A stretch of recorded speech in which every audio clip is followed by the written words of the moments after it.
আরে এরা কারা, কি বলতে চায়, চলুন দেখি শুনে আসি। তবে আপনাদের মধ্যে অনেকে এই মার্চ ফর ইউনুস কর্মসূচির যে ঘোষণা, সেটির কারণ হচ্ছে ডক্টর ইউনুসকে জাতীয় সরকার ঘোষণা করে শাহবাগে ৫ বছরের ক্ষমতায় চান তারা। আগামী ৫ বছরের জন্য ডক্টর ইউনুসকে ক্ষমতায় চান সাধারণ মানুষ। এমন কার্যক্রমে এমন একটি ব্যানার এসে নিশ্চয়ই শুনেছেন, গতকালকে গভীর রাত থেকে আমরা ঢাকা শহরের বিভিন্ন জায়গায় মার্চ ফর ইউনুস একটা ব্যানারে এই মিছিল দেখছি। এমনকি আজকে যখন আপনি নিউজ দেখছেন হয়তো অনেক রকমের প্রোগ্রাম দেখছেন, তবে এই প্রোগ্রামগুলোর যারা আয়োজক এরাই বেসিক্যালি সারা বাংলাদেশে ভেজাইল্লা কর্মকাণ্ডের অন্তর্ভুক্ত। কারণ কি, এদের যে স্লোগান কি লেখা আছে, ইউনুস থাকুক ৫ বছর, পরে নির্বাচন, আগে সংস্কার।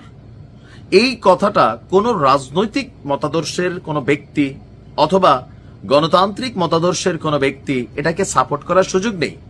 শুধুমাত্র ডক্টর ইউনুস ক্ষমতায় থাকলে যারা আম খাবেন, কাঁঠাল খাবেন, লিচু খাবেন, তদবির বাণিজ্য করবেন, ব্যবসার লাইসেন্স নেবেন, ধান্দাবাজি করবেন, এরাই মেইনলি চায় ডক্টর ইউনুস ৫ বছর থাকুক।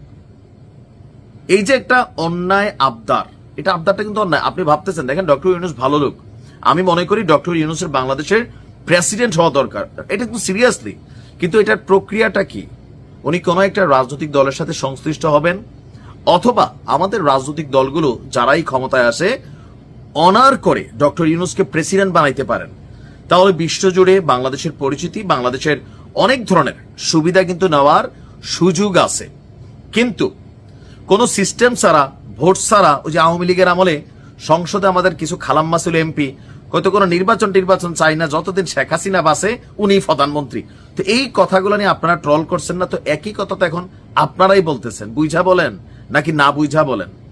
হিরো আলম যেদিন এমপি পদে দাঁড়াইছে ওদিন আমি সমালোচনা করছিলাম যে ভাই তার জনপ্রিয়তা এমপির জনপ্রিয়তা না, আলম যদি এমপি হয় তাহলে কি হবে, মমতাজ হইয়া টের পাইছেন না, এগুলা কিন্তু বাস্তবতা।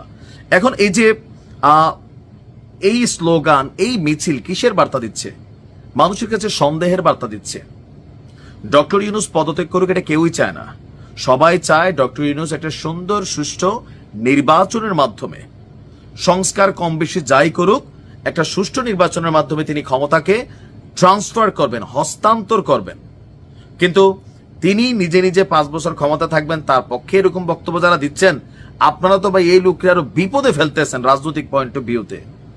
কারণ বিএনপির নেতাকর্মীরা মনেই করতেছে এগুলো এনসিপির কাজ, এগুলা বৈষম্য বিরোধীদের কাজ, এগুলা সমন্বয়কদের কাজ। কেন, ইউনুস ক্ষমতায় থাকলে এই সমন্বয়করা সবচেয়ে বেশি ফয়দাবান হচ্ছে। এরাই এদের নিজেদের সেফটি সহ অনেক কিছুতে ব্যবসা বাণিজ্য আঙ্গুল ফুলা কলা গাছ হচ্ছে, অন্যরা না। মানে বিএনপিও হচ্ছে হালকা, জামাতও হচ্ছে, বাট সবচেয়ে বেশি ফ্যাসিলিটিস এরা পাচ্ছে। ডক্টর ইউনুসকে ৫ বছর না ১০ বছর রাখুক ২ টার্মে, কিন্তু কোন একটা দলের পক্ষ থেকে উনি নির্বাচন করবেন, অথবা নির্বাচিত দলগুলো তাকে প্রেসিডেন্ট হিসাবে তাদের দলে অনার করবেন। বাট কোনো নির্বাচন লাগবে না, ডক্টর ইউনুস ৫ বছর থাকুক, এগুলাকে মানুষ পজিটিভ নিচ্ছে না।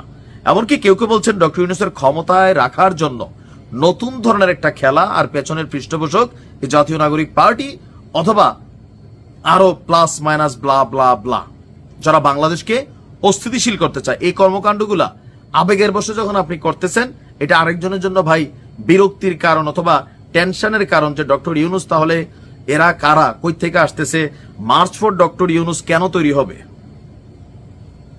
আমরা এই ধরনের আবেগী অ্যাক্টিভিটিজের পক্ষে না। ডক্টর ইউনুস বাংলাদেশের প্রেসিডেন্ট হোক, প্রধানমন্ত্রী হোক, প্রয়োজনে রাজনীতি করবেন, কোন একটা দলের পক্ষে যাবেন, পদত্যাগ করবেন, সেখান থেকে তিনি যে রাজনীতি করবেন সেটা আলাদা। তো তিনি তো এইভাবে কোন রাজনৈতিক দলের সম্পৃক্ত হবেন না, এটা বোঝা যায়। যদি এনসিপি পাশ করে ওনাকে প্রেসিডেন্ট করে দেখ, যদি বিএনপি পাশ করে ওনাকে প্রেসিডেন্ট করে দেখ, জামাত পাশ করে প্রেসিডেন্ট করে দেখ, ওইভাবে তিনি থাকেন, দেশের জন্য কল্যাণ হবে। এই ধরনের অতি আবেগী কর্মকাণ্ড ওনাকে বিপদেই ফেলছে, আপনাদের নির্বুদ্ধিতা। ভালো থাকুন।